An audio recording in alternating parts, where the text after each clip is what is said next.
नमस्कार मित्रांनो, जर तुम्हाला खरंच एखादं पुस्तक वाचण्याचा छंद असेल आणि त्यातून मिस्ट्रेस पुस्तक वाचायचं असेल, रहस्यमय कथा, तर नक्कीच हे पुस्तक वाचा, the adventure of Sherlock homes.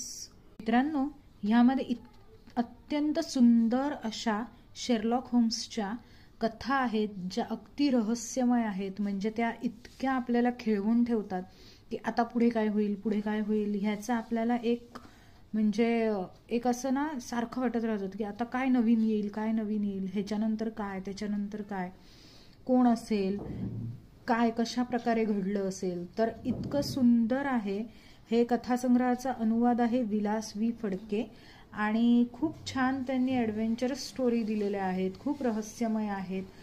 छान त्याच्यामध्ये तुम्हाला अगदी प्राण्यांपासून ते अगदी प्राण्यांचा वापर करून झालेल्या ज्या कथा आहेत, म्हणजे आणि मिस्ट्रेस मर्डर्स असतील किंवा अजूनही काही अशा की ज्या वस्तू हरवल्यात आणि त्या सापडल्या, पण त्या कशा रहस्यमय पद्धतीने सापडल्या, तर ह्या सगळ्या गोष्टी ह्या कथेच्या कथांमध्ये दिलेल्या आहेत.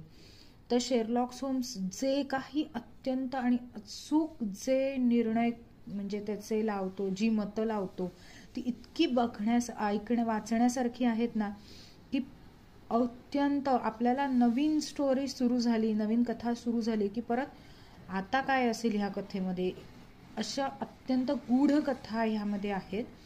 तर नक्कीच तुम्ही ऐकू शकता, तर वाचू शकता ह्या कथा. तर ह्याच्यामध्ये तुम्ही बघू शकता काय काय आहे. तर हे त्यांचं पेज आहे, प्रास्ताविका दिलेली आहे त्यांनी. हे बघा, अशा पद्धतीचं त्यामध्ये कथांचा संग्रह आहे, तुम्ही वाचू शकता. पण खरंच सांगते, ही बदकाने गिळला नीलम ती पण खूप अत्यंत छान केस होती, छान मिस्ट्रेस कथा होती. त्याच्यापेक्षा अजून एक म्हणजे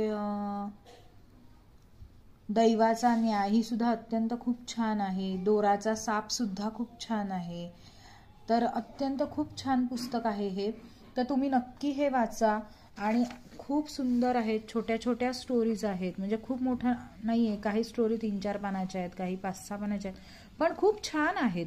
आणि असं प्रत्येक पान वाचताना आपल्याला अत्यंत असं अरे यार आपण काय वाचतो असं नाही होत. अत्यंत सुंदर पुस्तक लिहिलेलं आहे.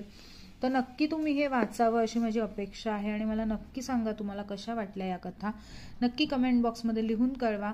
आणि प्लीज अशा छान पुस्तकांसाठीही आणि आर्ट अँड क्राफ्टसाठी तुम्ही मला फॉलो करा.